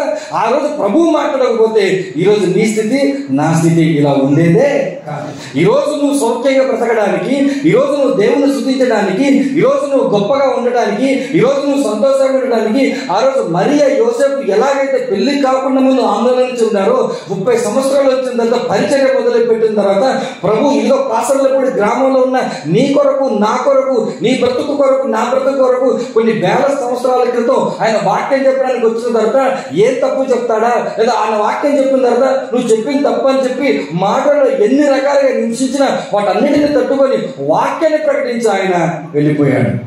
వాక్యాన్ని బోధించి ఆయన వెళ్ళిపోయాడు. ఇప్పుడు ఎందుకు సంతోషపడాలో తెలుసా? ప్రభువే ఆ రోజు బోధించకపోతే ఈరోజు వాక్యం మన చేతిలో ఉండేదే. ఈరోజు ఎందుకు సంతోషపడాలి తెలుసా? ప్రభువే ఈరోజు భూమి మీద పుట్టకపోయింటే పరలోకానికి వెళ్ళే మార్గం మనకు తెలియదు. ప్రభువే భూమి మీద పుట్టకపోయింటే ఈరోజు లోకంలో అనేక రకాలైనటువంటి నియమాలకు మనం లోనయ్యి మానసికంగా, శారీరకంగా, ఆర్థికంగా కృషించి నశించిపోవాల్సిన నిన్ను అలాంటి పరిస్థితులలో నుంచి, అలాంటి నియమాల నుంచి విడుదల చేసి తీసుకొచ్చింది తెలుసా? దేవుని యొక్క వాక్యం. ఆ వాక్యాన్ని ఆ రోజు ఆయన బోధించాడు. ఇదిగో చూశారు, ఈయన మాటల్లో తప్పు దొరకట్లేదు, ఈయన బోధలో తప్పు దొరకట్లేదు, ఈయన ఒక నింద వేద్దాం అనుకున్నారు, ఒక నింద వేసే ప్రయత్నం చేశారు. అది కూడా మనం చూద్దాం. యోహాను గారు రాసినటువంటి సువార్త 8వ అధ్యాయం 46వ వచనంలో నింద వేసే ప్రయత్నం చేసినప్పుడు ప్రభువు మాట్లాడుతున్న మాట ఒకసారి చూడాలి. నా యందు పాపమున్నదని మీలో ఎవడు స్థాపించును? ఎవరైనా ఉన్నారా ఇక్కడ నా గురించి ఇదిగో వీడు పాపి అని చెప్పడానికైనా? ఎవరైనా ఉన్నారా ఇక్కడ వీడు చెడ్డ పనులు చేస్తున్నాడు అని చెప్పడానికి? ఎవరైనా ఉన్నారా ఇక్కడ ఫలానా విషయంలో ఏదైనా ప్రవర్తన బాలేదని చెప్పడానికి? నేను ఇంతమందికి వాక్యాన్ని బోధిస్తున్నాను కదా, మీరు ఎవరైనా ముందుకు వచ్చి నాలో పాపం ఉందని మీరు రుజువు చేయగలరా అంటే మీరు ఏమనుకున్నారు తెలుసా? ఇదిగో మాటలు దొరకనప్పుడు, బోధలు దొరికినప్పుడు ప్రవర్తనలు దొరకకుండా ఉంటాడా, ఎక్కడో చోట తప్పు చేయకుండా ఉంటాడని ప్రభువుని కాసు కూర్చున్నారు ప్రజలన్నారు. ఎవరు తెలుసా? వీరంతా దేవుని నమ్మినటువంటి ఇశ్రాయేలీయులే. వీళ్ళు అన్య జనాంగం కాదు, వీళ్ళు భారతీయులు కాదు, వీళ్ళు ఆఫ్రికన్స్ కాదు, వీళ్ళు ఆస్ట్రేలియా ప్రాంతానికి చెందిన వాళ్ళు కాదు. ఇశ్రాయేలీయులే, ధర్మశాస్త్రాన్ని కలిగిన వారే, ప్రభు వస్తాడని తెలిసిన వారే, ప్రభు వచ్చినప్పుడు ఇలాంటి సూచనలు జరుగుతాయని తెలిసిన వారే. ఇన్ని తెలిసినా సరే, ఇంతటి వివరం వారికి అర్థమైనా సరే, అయినా సరే ప్రభుని ఎలా వేధించారో తెలుసా? ఆయన మాటలు మాట్లాడనివ్వకుండా కట్టుబెట్టడానికి ప్రయత్నం చేస్తున్నారు. ఆయన ఏమైనా కార్యాలు చేస్తే ఇదిగో జరగకుండా ఆపడానికి ప్రయత్నం చేస్తున్నారు. ఆయన ప్రవర్తననే ఇదిగో జాగ్రత్తగా చూసి పాపాన్ని మోపాలని చూశారు. కానీ ఎన్ని చేసిన ఒక్క మాటలు చెప్పాలంటే, ప్రభు ఈరోజు నువ్వు నేను సంతోషంగా ఈ క్రిస్మస్ జరుపుకోవడానికి ఆయన రోజు ఒక యుద్ధమే చేశాడు. ఒక మానసిక యుద్ధం చేశాడు, ప్రజలతో యుద్ధం చేశాడు, వాక్యంతో యుద్ధం చేశాడు. ఆయన యుద్ధం చేశాడు కాబట్టి ఈ రోజు నీకు నాకు ఈ సంతోషం. అది తెలుసా? ప్రభు పుట్టినందుకు కాదు నువ్వు సంతోషపడాల్సింది, పుట్టి ఈ కార్యాన్ని చేసినందుకు సంతోషపడాలి. పుట్టాడు కాబట్టి అక్కడ ఆగిపోద్దు. పుట్టిన తర్వాత సందర్భాలను కూడా వచ్చి క్రిస్మస్ అంటే కేవలం ఇది ఆ పశువుల పాక, లేదంటే క్రిస్మస్ అంటే కేవలం ఆ గొర్రెల కాపరు అక్కడే ఉండిపోయింది మన క్రైస్తవ్యం. మన క్రైస్తవ్యానికి ఎన్ని వేల సంవత్సరాలు ఉందంటే కొన్ని వందల వేల సంవత్సరాల చరిత్ర క్రైస్తవ్యానికి ఉంది. ఇక్కడ కూర్చున్న వారికి కొన్ని పదుల సంఖ్యలో ఏదో క్రైస్తవ విశ్వాస యొక్క జీవితపు అనుభవాలు ఉన్నాయి. కానీ క్రిస్మస్ అనగానే ఆ పశువుల పాక దగ్గర మనము ఆగిపోయి ఆ పాక దాటి బయటికి రావాలి, గొర్రెల కాపరు దాటి బయటికి రావాలి, ఆ హేరోదు రాజును దాటి మనం బయటికి రావాలి. ఈ లోపలకు వస్తే, లోతుల్లోకి వస్తే ప్రభు ఈ రోజు ఇలాంటి వాక్య ప్రకటన జరగడానికి ఎంత మానసికంగా, ఎంత శారీరకంగా, ఎంత సైకలాజికల్ గా ఆ రోజు నలిగిపోవడం నీకు తెలుసా? ప్రభు ఆ రోజు నువ్వు పడ్డ ప్రయాసకు ఈరోజు వాక్య నా దగ్గర ఉందని దాన్ని బట్టి నేనేమన్నా తెలుసా? ప్రభు నాకు నిజంగా ఈరోజు క్రిస్మస్ ఆనందం ఉంది ప్రభు. నువ్వే లేకపోతే ఈ వాక్యం నాకు చేతిలో ఉండేదే కాదు. ఇంకేం చేశాడు ప్రభు అని మనం వాక్యపు లోతుల్లో చూడగలిగినట్లయితే మత్తయి గారు రాసినటువంటి సువార్త 4వ అధ్యాయం 23 నుంచి 24 వచనాలు ఉన్నటువంటి సందర్భాన్ని ఒకసారి చూద్దాం. యేసు వారి సమాజ మందిరంలో బోధించుచు దేవుని రాజ్యమును గురించి సువార్తను ప్రకటించుచు ప్రజలలోని ప్రతి వ్యాధిని, రోగమును స్వస్థపరచుచు గలిలయ అంతటా సంచరించెను. ఆయన కీర్తి గలిలయ అంతటా అంటే ఒక గ్రామము, ఒక ప్రాంతం అంతా ప్రభు సువార్త ప్రకటిస్తున్నాడు. సువార్తే కాదు, ఇదిగో అనేక మంది ఎలాంటి వారు ఉన్నారు తెలుసా? ఆ రోజు కాళ్ళు లేని వారు ప్రభు దగ్గరికి వచ్చారు, చేతులు లేని వారు ప్రభు దగ్గరికి వచ్చారు, చూపు లేని వారు వచ్చారు, కుష్ఠరోగులుగా ఉన్నవారు వచ్చారు, దయ్యాలు పట్టిన వారు వచ్చారు, ఇదిగో అనేక రకాలైన మానసిక రోగాలతో పట్టబడిన వారు వచ్చారు. అనేక మంది వచ్చి ప్రభు దగ్గరకు వచ్చి ఏం కోరుకుంటున్నారు? అయ్యా నీ చిత్తమైతే మాకు సహాయము చేయి. ఈరోజు మెడికల్ యొక్క టెక్నాలజీ పెరిగిపోయి సైన్స్ బాగా డెవలప్ అయ్యి ఈరోజు మనకు వ్యాధులు అంటే పెద్ద ఇబ్బంది ఏమి ఉండదు. కానీ జ్వరం వచ్చినా, తలనొప్పి వచ్చినా, లేకపోతే కళ్ళు బాగలేకపోయినా, కళ్ళు కనపడకపోయినా మనం ఈ మెడికల్ ప్రపంచం ద్వారా చికిత్సలు పొందుకోవడం ద్వారా దేవుణ్ణి ఒకవేళ మనం పక్కన పెట్టి ఉండొచ్చు. కానీ ఒక్కసారి ఆనాటి సమాజంలో వైద్య శాస్త్రము అభివృద్ధి చెందినటువంటి ఆ రోజుల్లో ఎవరైనా మాకు సహాయం చేస్తారా అని బిగ్గు మనం చూసేవాళ్ళు. ఏ రోగం వచ్చినా బాగా అర్థం కావడానికి దేవుడు కరోనా పంపించడం లేదు నాకు తెలియదు. కానీ కరోనా వచ్చిన తర్వాత మనకు అర్థమైంది బాగా. క్రీస్తు కృప అంటే ఏంటో? ప్రభా నీ కృప ఉంటే మేము బతకగలం, నీ కృప లేకపోతే ఆక్సిజన్ లేకుండా అలా మేము పోతాం.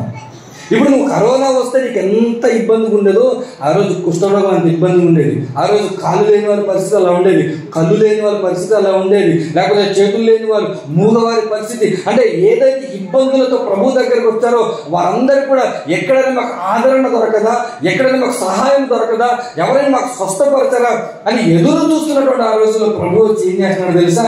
ఉచితంగా స్వస్థతలు చేసుకుంటూ వెళ్ళిపోయాడు. దేవుని స్తోత్రం. దేవుడు చేసిన స్వస్థతలు ఎటువంటివో తెలుసా? ఉచితంగా చేశాడు. అమ్మా నీ కళ్ళు లేదా నీ కళ్ళు ఇస్తాను, నీ కాళ్ళు లేదా నీ కాలు ఇస్తాను, నీ రోగమైన తగ్గిస్తాను. ప్రజల పైన ప్రేమతో ఎన్నో స్వస్థతలు చేసిన తర్వాత, ఎన్నో అద్భుతాలు చేసిన తర్వాత, ఎన్నో ఆశ్చర్యకార్యాలు చేసిన తర్వాత మీకు వాక్యం బాగా అర్థమైతే ఇప్పుడు మీరు చెప్పండి, కనీసం ప్రభు చేసిన అద్భుతాలు స్వస్థతలు పొందుకున్న వాళ్ళు ప్రభు ఎదుట వచ్చి నిలబడిన సిలువ నుంచి ఆయన తప్పించుకునే పరిస్థితి ఉంటున్నారు. అర్థమైందా? కనీసం ప్రభు దగ్గర అద్భుతాలు పొందుకున్న కుటుంబాలు వచ్చి నిలబడి అడ్డం పడిన ఒకవేళ ఏ రోజు లేకపోతే మిగతా ఒక అద్భుతాలు ప్రభువుని సిలువ వేయకుండా ఆగేటువంటి పరిస్థితి. కానీ ఆ రోజు ఎవరైనా ఉన్నారా? తనతో ఉన్న శిష్యులే విడిచిపెట్టి, అంటే అద్భుతాలు చూసిన వారు, ఆశ్చర్యాలు చూసిన వారు, ఘనకార్యాలు చూసిన వారు ఆ రోజు ప్రభువుని హత్తుకొని ఉన్నారా? విడిచిపెట్టారంటే వాళ్ళు విడిచిపెట్టారు. అలాంటప్పుడు ఒకసారి ప్రభు యొక్క మనసు మీరు ఆలోచించండి.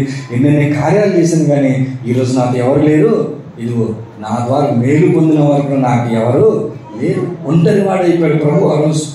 ఆ ఒంటరితనం ఎందుకయ్యా యేసయ్యా అంటే, ఒకరోజు ఇదిగో నా బిడ్డలందరూ సత్యంలోనికి రావాలి, ఒకరోజు నా బిడ్డలందరూ రక్షణ మార్గంలోకి రావాలి, ఒకరోజు నా బిడ్డలందరూ నా మార్గంలోకి రావాలంటే నేను ఎంత మేలు చేసినా, ప్రజలను తృణీకరించిన దాన్ని నేను తట్టుకుంటానని చెప్పి 33.5 సంవత్సరాల వయసులో పెద్ద గుండె ప్రభుది తట్టుకున్నాడు. దాన్ని అందరూ వెలివేసిన ఒక సందర్భంలో ఆయన గొప్ప అద్భుతం చేసిన తర్వాత ప్రజల నుంచి వచ్చిన ప్రతిస్పందన మీరు చూడండి. మార్కు గారు రాసినటువంటి సువార్త 5వ అధ్యాయం, మార్కు గారు రాసినటువంటి సువార్త 5వ అధ్యాయము 17వ వచనంలో జరుగుతున్న సందర్భాన్ని ఒకసారి చూడండి. తమ ప్రాంతములను విడిచిపోమని వారు ఆయనను ఏమంటున్నారంట? బతిమాలుకుంటున్నారంట, రిక్వెస్ట్ చేస్తున్నారు. దేనికో తెలుసా? ప్రభువా మా ప్రాంతానికి రండి, మా ప్రాంతాలకు వచ్చి మీరు వాక్యం చెప్పండి, మా ప్రాంతాలకు వచ్చి అద్భుతాలు చేయండి. అది కాదంట, ఏమన్నారు తెలుసా? ఇదిగో యేసయ్య నువ్వు మా ప్రాంతాలను విడిచి వెళ్ళిపో. ఒక మాట మీరు చెప్పండి. ఇప్పుడు వాక్యం చెప్పడం నేను నిలబడిన వెంటనే అయ్యా మీ ఊరు నువ్వు సర్దుకొని వెళ్ళిపో అంటే నాకు ఎలా ఉంటుంది?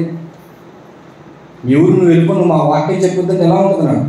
లేదా వాక్యం చెప్పిన తర్వాత నా ముఖం మీద వచ్చి చాలే పోయా అని ఎవరైనా అన్నారని కూడా ఎలా ఫీల్ అవుతుంది? ప్రభువు పరిస్థితి కూడా అదే. దయ్యం పట్టిన వాడిని అద్భుతంగా స్వస్థపరిస్తే, దయ్యం పట్టిన వాడి జీవితాన్ని మారిస్తే ఊరంతా కలిసి వచ్చి అయ్యా ఆ కుమారుని పరిస్థితి మాకు తెలుసు, వారి కుటుంబ పరిస్థితి మాకు తెలుసు, ఎంత వేదన చెందేవారో, మా బంధువుల వీరు, మా ఇంటి పక్కన ఉన్న వారే వీరు, అయ్యో దీన్ని బాగానే స్వస్థపరిచావని ప్రభువుని కొనియాడాల్సింది పోయి అయ్యా దయచేసి మా ప్రాంతాన్ని విడిచి నువ్వు వెళ్ళిపో అంటే ముఖం మీద ఎవరిని తృణీకరించింది సమాజం తెలుసా? యేసయ్యను తృణీకరించింది. ఆ తృణీకారాన్ని కూడా ప్రభు ఎందుకు ఓర్చుకున్నావా అని అంటే, ఒకరోజు నా బిడ్డలు ఆనందంగా ఉండాలంటే నేను దాన్ని ఓర్చుకోవాలి. ఒకరోజు నా బిడ్డలు సంతోషంగా నన్ను అనుసరించేవారుగా ఉండాలంటే నేను దాన్ని ఓర్చుకోవాలని. ఇదిగో ఆయన అద్భుతాలు చేసిన తర్వాత కూడా ప్రజలు తృణీకరించిన దాన్ని తట్టుకున్నాడు అంటే కారణం ఏంటి అని అంటే, ప్రభువు తెలుసు ఆయన భూమి మీదకి ఎందుకు వచ్చాడు. ప్రభువు తెలుసు వాక్యం చెప్పడానికి నేను వచ్చాను, ఇదిగో అద్భుతాలు చేసి రుజువులు చూపించడానికి నేను వచ్చాను. అద్భుతాలు చేశాడు, వాక్యాన్ని చెప్పాడు. ప్రభువుకి ఇంకో విషయం బాగా తెలుసు. ఆయన ఎందుకు వచ్చాడో తెలుసా? చూడండి మత్తయి గారు రాసినటువంటి సువార్త, మత్తయి గారు రాసినటువంటి సువార్త 4వ అధ్యాయము 19వ వచనాన్ని ఒకసారి చూడండి. మత్తయి గారు రాసినటువంటి సువార్త 4వ అధ్యాయం 19వ వచనం. ఆయన నా వెంబడి రండి, నేను మిమ్మును మనుషులను పట్టు జాలరులుగా చేతునని వారితో చెప్పాను. యేసుక్రీస్తు ప్రభువుల వారు వచ్చాడు. వచ్చి ఆయన చదువుకున్న వారిని పిలవలేదు. ధర్మశాస్త్రంలో నిష్ఠ నియమాలు తెలిసిన పరిచయులను, సద్దుకైలను, ధర్మశాస్త్రోపదేశకులు అసలే పిలవలేదు.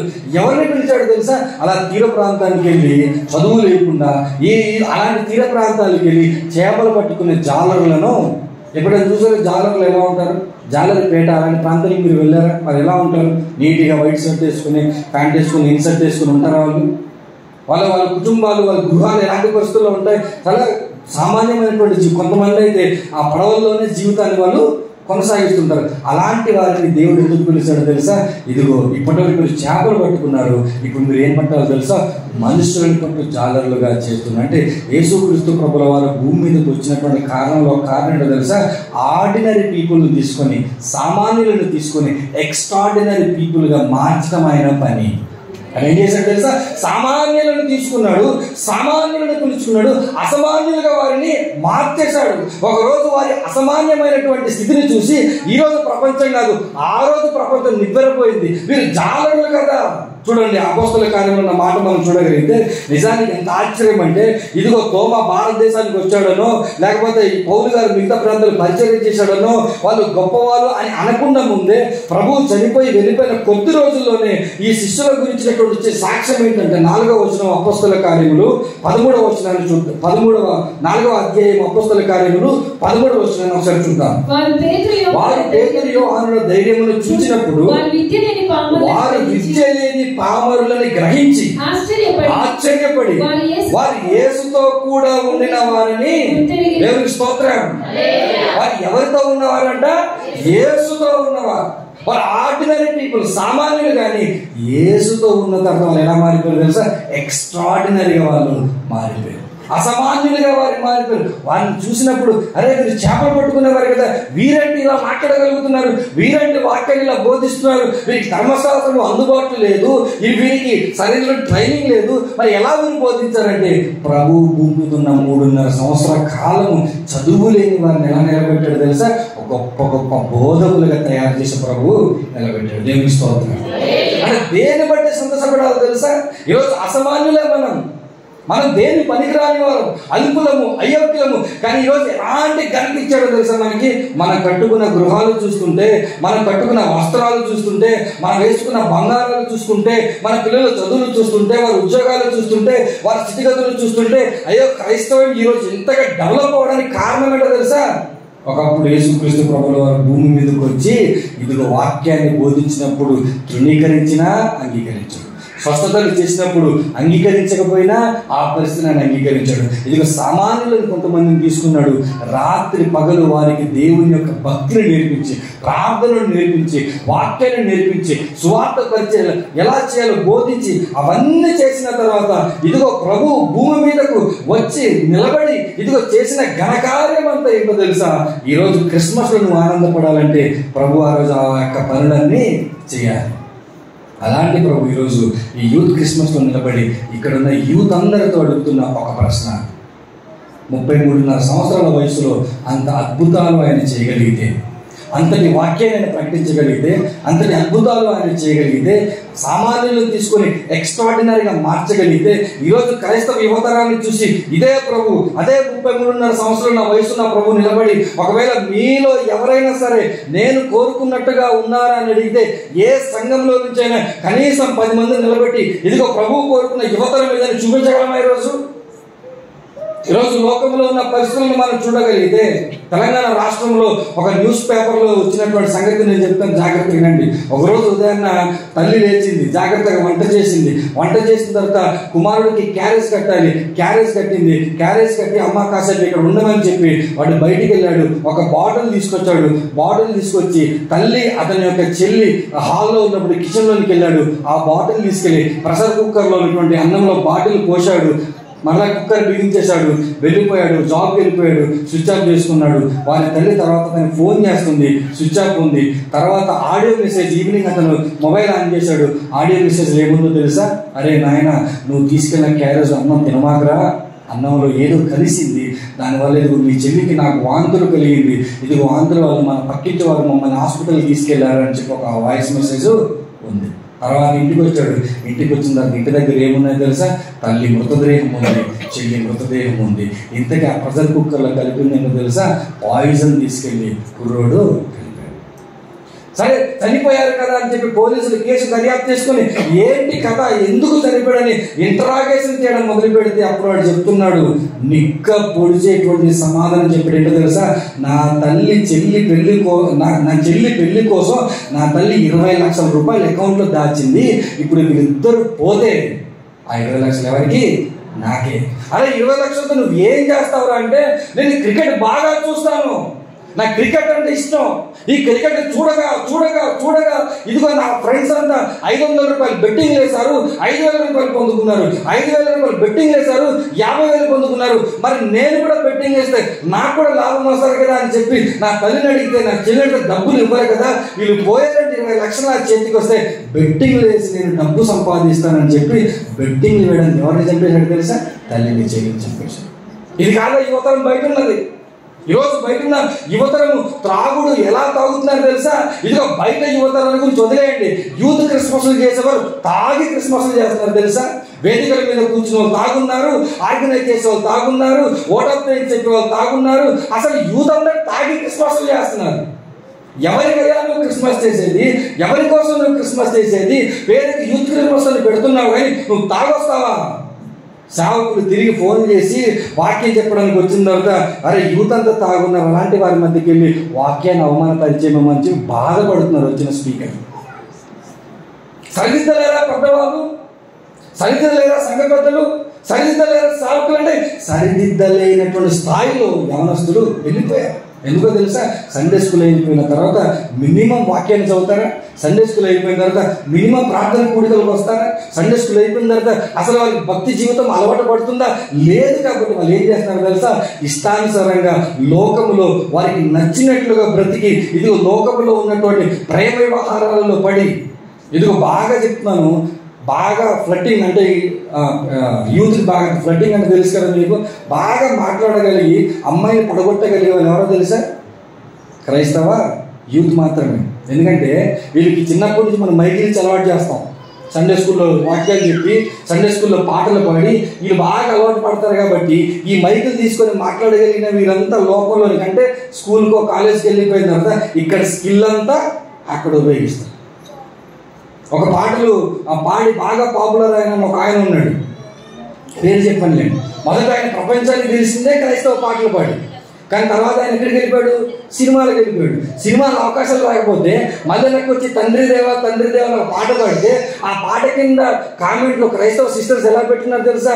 దేవానికి వందనాలు, ప్రభానికి స్థుతులు, అబ్బా అన్నచేత ఎంత బాగా పాటలాడించావు, అన్నచేత ఎంత మంచిగా పాట పాడించావు అని చెప్పి సినిమాలలోనికి వెళ్ళిపోయి మరలా తిరిగి వచ్చి మరలా సినిమాలు చేసుకున్నవాడు పాట పాడిన స్థుతిస్తున్నామంటే ఎంత అజ్ఞానంగా ఉన్నారు మన యవనస్తులు, ఎంత వాక్యపు అవగాహన లేకుండా ఉన్నారు. వాడు క్రైస్తవ్యాన్ని ఉపయోగించుకొని క్రైస్తవ వేదికలను ఉపయోగించుకొని బయటికి వెళ్ళిపోయి లోకంలో ఉండి అక్కడ అవకాశాలు రాక ఏదో వీడియో పెట్టాలి కాబట్టి ఒక వీడియో పెట్టి మరలా సంచలనం రేపుతుంటే మరలా క్రైస్తవ యువకులు అదే దూరంలోకి వెళ్ళిపోతున్నారంటే ఏమి లేదో తెలుసా? మన క్రైస్తవ యువకులకి భక్తి లేదు. ఎంత వందల రూపాయలు పెట్టి మన యూత్ క్రిస్మస్లు చేసిన, యూత్ రిట్రీట్లు చేసిన ఒకటి గుర్తుపెట్టుకోండి, మీ బ్రతుకులు మారకుండా, నా బ్రతుకు మారకుండా మనం ఎంత చేసినా దానివల్ల దేవునికి అయితే ఉపయోగము లేదు. దేవుడు ఆశపడేది ఏంటి తెలుసా? మన యవనస్తులను చూసినప్పుడు ఒక యోసేపులా ఉండాలి. ఒక యోసేపు, ఇది బానిసకి వెళ్ళిన యోసేపు ఐగుప్తు దేశంలో ఒక ప్రధానమంత్రి స్థాయికి వెళ్ళిపోయాడు. దేవుడు ఆశపడేటువంటి యవనస్తులు మనలో ఎలా ఉండాలో తెలుసా? ఒక తిమోతిలా ఉండాలి. ఒక తిమోతిని పౌలు దగ్గరికి ఏమని అడిగాడు తెలుసా? తిమోతి నీలాంటి వాడు నాతో ఉండాలి. తల్లిదండ్రుల దగ్గరికి వెళ్ళాడు, తల్లిదండ్రులు చెప్పాడు, ఇదిగో ఈ తిమోతిని నేను తీసుకెళ్తాను, నాతో పాటు పరిచయంలో వాడుకుంటానని చెప్పి youngest evangelist in the Bible ఎవరనంటే తిమోతి. ఎవరైనా తిమోతి మన దగ్గర ఉన్నాడా? ఎవరైనా యోసేపులు మన దగ్గర ఉన్నారా? ఎవరైనా దానియేలు బానిసకి వెళ్ళి అదే దేశంలో దేవుడిచ్చిన జ్ఞానంతో అధికారపు స్థాయిలోకి వెళ్ళిపోయిన దానియేలు మన దగ్గర ఉన్నారా అంటే మన దగ్గర లేదు. పేర్లు పెట్టుకుంటారు, దానియేలు, యోసేపు, మోషే, అయ్యబాబు పేర్లు అయితే పెట్టుకుంటారు. కానీ వాళ్ళ ఫేస్బుక్ ప్రొఫైల్ చూసినప్పుడు, ఇన్స్టాగ్రామ్ ప్రొఫైల్ చూసినప్పుడు అది వీడు మోసే బాధపడుతుంది, అక్కడ యోసేపు బాధపడుతుంది, నా పేరు మీరు పాడు చేస్తున్నారు అని. తిమోతి బాధపడుతుంది అక్కడ. ఆయన పేర్లు అయితే చక్కగా పెట్టి పేరుకు తగ్గ జీవితం ఈరోజు మన యవనస్తుల్లో లేదు. యేసుక్రీస్తు ప్రభువుల వారు మంచి యవనంలోనే పరిచయం చేసి చనిపోయాడు. యోసేపు మంచి యవనంలోనే అధికార స్థాయికి వెళ్ళాడు. దానియేలు మంచి యవనంలోనే అధికార స్థాయికి వెళ్ళాడు. ఒక తిమోతి ఇదిగో ఒక పెద్ద ఇంటర్నేషనల్ స్పీకర్ ఆయన. ఫర్ ఎగ్జాంపుల్ ఇప్పుడు ఎవరైనా పెద్ద సేవకుడు వచ్చి మీ సంఘంలో ఒక యవనస్తుడు నాతో వచ్చాయని పిలవగలిగేంత సామర్థ్యం మీ యవనస్తులు ఎవరికైనా ఉందా? నేనైనా పిలవలేనేమో. ఒక పెద్ద సేవకుడు సంగతి పక్కన పెట్టాను. అంటే ఆ స్థితి ఉంటే, ఆ స్థితిలోనికి మన యవనస్తులు రాగలిగితే అప్పుడు కదా యూత్ క్రిస్మస్, అది కదా దేవునికి ఆరాధన, అది కదా దేవునికి ఘనత. కార్యక్రమాలు నిర్వహించడంలో కోనసీమ ప్రాంతాలకు ఇచ్చిన వాళ్ళు ఎవరు కూడా నాకు తెలిసి ఉండరు. ఈ కోనసీమ ప్రాంతాల్లో చేసే సువార్త పేరిట లేదా క్రిస్మస్ పేరిట ఈ కార్యక్రమాలు బాగోదు. మీ వల్ల ఒక సేవకుడు ప్రపంచాన్ని తెలిసిపోతాడు, కానీ మీరు మాత్రం వాక్యం పైన అవగాహన అసలు కలిగి లేకుండా బతుకుతున్నారు కొన్ని సంఘాలు. బహుశా మీరు మంచిగా వాక్యంలో ఉన్నారేమో అనుకుంటున్నాను. దేవుడు స్పష్టంగా మాట్లాడుతున్నాడు. దేవునికి కావాల్సింది యువతరం. ఎటువంటి యువతరం ఒక తెలుసా? దేవుని వాక్యం పైన మంచి పట్టున్న యువతరం దేవునికి కావాలి. దేవుని కొరకు గంటలైన ప్రార్థన చేయగలిగే యువతరము కావాలి. పరిశుద్ధాత్మతో నింపబడి ఎలాంటి ప్రదేశాల్లోనైనా దేవుని కొరకు సాక్షిగా నిలబడే యువకులు దేవునికి ఈరోజు కావాలి. వాటిని ఈరోజు సంఘాలు ఇవ్వగలుగుతున్నాయా అంటే, వాటిని సంఘాలు ఇదిగో ముందుకు తీసుకొని రాగలుగుతున్నాయా అంటే, వాస్తవానికి క్రైస్తవ యువకులను చూస్తే అలాంటి పరిస్థితి ఈరోజు లేదు. కానీ దేవుడు సూటిగా స్పష్టంగా మాట్లాడుతున్నాడు. ఇదిగో ఈ క్రిస్మస్లోనైనా మన యవనస్తులు ఏం రావాలి తెలుసా? మార్పు రావాలి. మార్పు ఎలాంటి మార్పు రావాలి తెలుసా? తాగుడు నుంచి బయటకు వచ్చే మార్పు రావాలి. క్రైస్తవ యువకులు తాగడం ఏంటని చెప్పుకోవడానికి చిరాకుగా ఉంది. మార్పు రావాలి. దేని నుంచి తెలుసా? ప్రేమ వ్యవహారాలలో చిక్కుకొని జీవితాలు పాడు చేసిన యువతులు ఉన్నారు చూడండి. వాళ్ళ మాట్లాడిన 1-2 మాటలకి, ఇదిగో వారు చెప్పిన 1-2 మాటలకు పడిపోయి నీ జీవితాన్ని, భక్తి జీవితాన్ని నాశనం చేసుకుని, అమ్మ ఒకప్పుడు వాక్యం బాగా చదివే వ్యక్తివే కదా, బాగా ప్రార్థన చేసే వ్యక్తివే కదా అంటే ఇప్పుడు మాట్లాడదు. ఎందుకు మాట్లాడదు? ఆయన గారు చెప్తాడనమాట, నువ్వు పాట పాడాలో వద్దో. ఎవరైనా లవర్ ఆయన చెప్తేనే పాడుతుంది.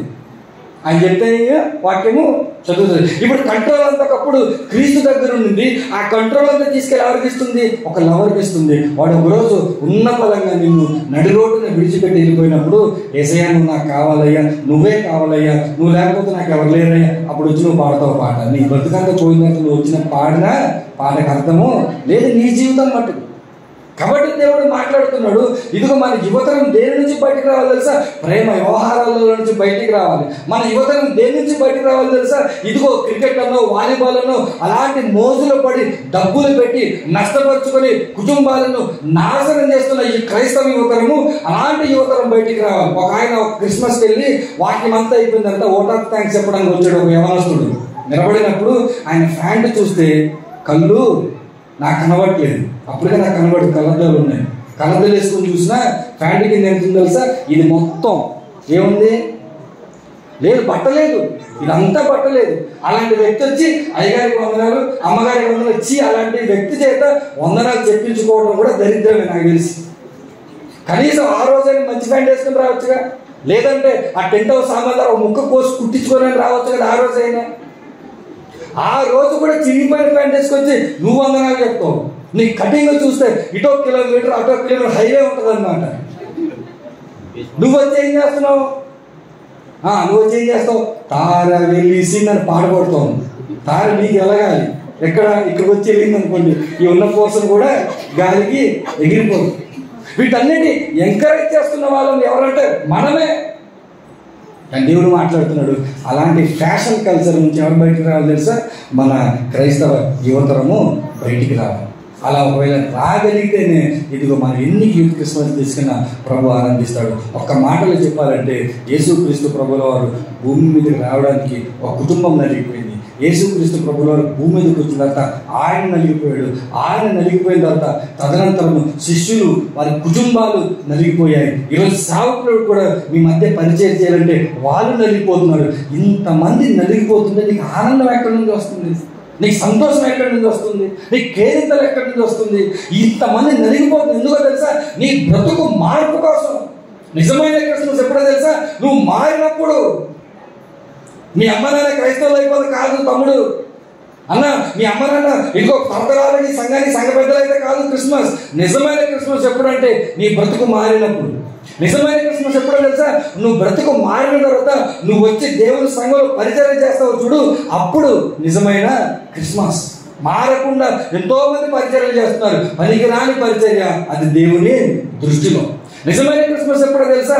ఇదిగో మార్పు పొంది దేవుని కొరకు నిలబడి పరిచర్య చేస్తూ ఇదే క్రీస్తు ప్రభువును ఇతరులకు నువ్వు పంచుకున్నప్పుడు అది నిజమైన క్రిస్మస్. నువ్వు ఇదో క్రిస్మస్ లో గిఫ్ట్ని ఇవ్వడం నేర్చుకున్నాం, కానీ అసలు క్రైస్తే ఒక గిఫ్ట్. ఆ గిఫ్ట్ మనం ఇతరులకు ఇవ్వాలని ఎవరైనా ఆలోచిస్తున్నామా? యేసుక్రీస్తు ప్రభుల వారే ఒక బహుమానం. ఆ బహుమానాన్ని పొందుకున్న మనం ఆ బహుమానాన్ని లోకంలో వారికి ఇవ్వాలి. లోకంలో వారికి ఆ బహుమానం ఇవ్వాలంటే ముందు మనము మారాలి. లోకంలో వారికి ఆ బహుమానం ఇవ్వాలంటే ముందు మనం పని చేయాలి. ఏ యవనస్తులైన డిసెంబర్ తప్ప మిగతా కార్యక్రమాలకు వచ్చి కష్టపడతారా ప్రభు కొరకు? పాడరు. డిసెంబర్ తప్ప మిగతా ఏ రోజుల్లోని సంఘాల్లోని కనబడతారు యవనస్తులు అంటే? కనబడరు. డిసెంబర్లోనే కనబడతారు. కానీ నీ బ్రతుకు మారకుండా, నువ్వు పని చేయకుండా ప్రభు ఈ లోకంలోనికి వెళ్ళలేడు. ప్రభు ఈ లోకంలోనికి వెళ్ళాలంటే ఈరోజు సంఘంలో ప్రధాన పాత్ర వహించాల్సింది ఎవరు తెలుసా? క్రైస్తవ యువతరం. అందుకే ఈ యూత్ క్రిస్మస్ ద్వారా ఈ బాసరలపూడి పరిసర ప్రాంతాల్లో ఉన్న యవనస్తులను ప్రేమపూర్వకంగా నేను వేడుకుంటుందని తెలుసా? మీరు మారండి, మీరు దేవుని కొరకు పని చేయండి. మీరు పనిచేసిన ప్రపంచాన్ని క్రీస్తును మనము అందించగలము. అలా అందించగలిగిన నాడే అది నిజమైన క్రిస్మస్. అలా అందించకుండా ఇలా 4 గోడలు బంధిస్తే ఇది క్రిస్మస్ కాదు. ఒక మాట చెప్పి నేను ముగించేస్తాను. ఫిలిప్పీయులకు రాసినటువంటి పత్రిక పౌలు భక్తుడు మాట్లాడిన ఒక మాట. ఫిలిప్పీయులకు రాసినటువంటి పత్రిక 2వ అధ్యాయము 14వ వచనం ఒకసారి మనం చూద్దాం. మీరు మూర్ఖమైన వక్ర జనము మధ్య నిరపరాధులను నిష్కలంకులను అనింద్యులైన దేవుని కుమారులగునట్లు సనుగులను సంశయములను మాని సమస్త కార్యములను చేయుడి. అట్టి జనము మధ్యను మీరు జీవవాక్యమును చేత పట్టుకొని లోకమందు జ్యోతుల వలె కనబడుచున్నారు. దేవునికి స్తోత్రం. ఇందాక చెప్పారు కదా ఏమని, క్రిస్మస్ లో ఏముండాలి? స్టార్ ఉండాలి. ఇప్పుడు ఈ సంఘానికి స్టార్ ఎవరు తెలుసా? మీరే. ఈ సంఘానికి స్టార్ ఎవరు? మీరు 10 కలుపుకొని కట్టిన స్టార్ కాదు. ఈ సంఘానికి స్టారు వస్తున్న ప్రతి ఒక్క విశ్వాసి కూడా ఈ సంఘాన్ని నుంచి దేవుడు ఎన్నుకున్న ఒక నక్షత్రం. ఈ నక్షత్రం ఎక్కడ వెళ్ళాలి తెలుసా? లోకమందు వెళ్ళి వెలగాలి. లోకం ఎలా ఉందంట? మూర్ఖమైన వక్రజనం. మీరు బయటికి వెళ్ళి ఒక మంచి మాట చెప్తే ఎవరైనా వింటారా? మీరు బయటికి వెళ్ళి దేవుడి గురించి చెప్తారు, వింటారా? ఈ మూర్ఖమైన వక్ర జనము మధ్య మీరు ఎలా ఉండాలో తెలుసా? నిరపరాధులుగా ఉండాలి, నిష్కలంకులుగా ఉండాలి, అనిందులుగా ఉండాలి. మిమ్మల్ని చూస్తే మీరు ఎవరని చెప్పాలో తెలుసా? బయట కూర్చుని యవనస్తుల గురించి మాట్లాడుతున్నాను. మీ సంఘపు యవనస్తులను చూస్తే ఈ పాసర్లపూడి గ్రామ ప్రాంతాల్లో ఉన్నవారు ఏమనుకోవాలి తెలుసా? వీరు పలానా సంఘ సభ్యులు కాదు, వీళ్ళు పలానా కులానికి చెందిన వారు కాదు, వీళ్ళు పలానా పేదకు చెందిన వారు కాదు, వీళ్ళు దేవుని కుమారులని చెప్పాలి. చెప్పగలరా? అలా మనం చెప్పాలంటే ఏం చూపించాలి? క్రిస్మస్ కాదు చూపించాలి, నీ బ్రతుకును చూపించాలి. ఈ బ్రతుకుని ఈ ప్రాంతంలో వారికి చూపిస్తే వీళ్ళు దేవుని కుమారులు. దేవుని కుమారులు కాబట్టి ఇలాంటి బట్టలు వేసుకుంటున్నారు, దేవుని కుమారులు కాబట్టి ఇలాంటి కటింగ్లు వేసుకుంటున్నారు, దేవుని కుమారులు కాబట్టి ఇలాంటి మాటలు మాట్లాడుతున్నారు, దేవుని కుమారులు కాబట్టి ఇలాంటి పనులు చేస్తున్నారని మీ జీవిత కాలాన్ని చూసి మీరు దేవుని కుమారులని గుర్తించినప్పుడు మిమ్మల్ని చూసి దేవుడు అంటాడు తెలుసా? మీరా నా జ్యోతులు అని అంటాడు. You are my stars. ప్రభు కొరకు వెలిగిన జ్యోతులు మీరు. అది మనం స్విచ్ చేస్తే ఆన్ అయ్యి మన స్విచ్ ఆఫ్ ఆగిపోయి ఆ స్టార్ కాదు ముఖ్యం. ఇది ఒక కలకలము ప్రభు కొరకు ఈ ప్రాంతంలో వెలగాల్సినటువంటి స్టార్స్ దేవునికి కావాలి. వారు ఎవరంటే యూత్ క్రిస్మస్ చేస్తున్న ఈ యువతరం మీరే. కాబట్టి దేవుడు కోరుకుంటున్నాడు, ఇదిగో పౌలు భక్తుడు అంటున్నాడు, ఇదిగో ఒకప్పుడు మీరు ఎలాంటి వారు, మీకంటే మూర్ఖుడిని నేను, సంఘాన్ని హింసించిన వాడిని నేను, సంఘంలో వచ్చిన వారిని చంపిన వారిని నేను, ఇదిగో సంఘంలో ఎవరైనా దేవుని గురించి మాట్లాడితే భూగ వాయించింది నేను. అలాంటి నేను ఎవరి కోసం మారిపోయాను తెలుసా? దేవుని కోసం మారిపోయాను. ఒక మాట చెప్తున్నాను, మీరు తిరుగుబోతులైతే దేవుడు తిరుగుబోతులను మార్చి సువార్థకులుగా మార్చున్నాడు. మీరు త్రాగుబోతులైతే దేవుడు త్రాగుబోతులను మార్చి సువార్థకులుగా మార్చున్నాడు. ఇదిగో మీరు నష్ట జాతకులైతే నష్ట జాతకులను కూడా మార్చి దేవుడు సువార్థకులుగా వాడుకుంటాడు. మీరు ఏ స్థితిలో ఉన్నా ఈ రాత్రి గారి ప్రభువా, ఈ క్రిస్మస్ లో నా బ్రతుకులు మార్చుకుంటాను, నా మనసును మార్చుకుంటాను, నీ కొరకు నిలబడతాను, కనీసం ఈ క్రిస్మస్ నుంచి అయినా నువ్వు కోరుకున్నట్టుగా నేను బ్రతుకుతాను, అలా బ్రతికితేనంట కదా ప్రభు నీ క్రిస్మస్ అని ఎవరైనా మీలో ఒక్కరు ఈ వాక్యానికి స్పందించి నిర్ణయం తీసుకోగలిగితే దేవుడు భూమి మీదకి వచ్చిన ప్రయాసం అంతా కూడా ఫలితంగా ఉంటుంది. కుటుంబం అంతా పడిన ప్రయాసం అంతా కూడా లేదు. వాక్యం విన్నాము, ఈ క్రిస్మస్ లో కూడా విన్నాం, వచ్చే క్రిస్మస్ లో కూడా వింటాం, ఆ తర్వాత కూడా వింటాం, ఆ తర్వాత కూడా వింటాం అంటే మీరు వింటూనే ఉంటారు. ఆ తర్వాత వినడానికి అవకాశం లేని ఒక నరకంలో మీరు ఉంటారు. ఆ రోజు ఈ వాక్యం గుర్తొచ్చిన లాభము లేదు. భూమి ఉన్నప్పుడే మన బ్రతుకును చక్కదిద్దుకొని నిజమైన క్రిస్మస్ మన జీవితాలను మార్చుకుని ప్రభువు కొరకు వెలగలిగితే దానికంటే గొప్ప స్థితి ఏమి కూడా లేదు.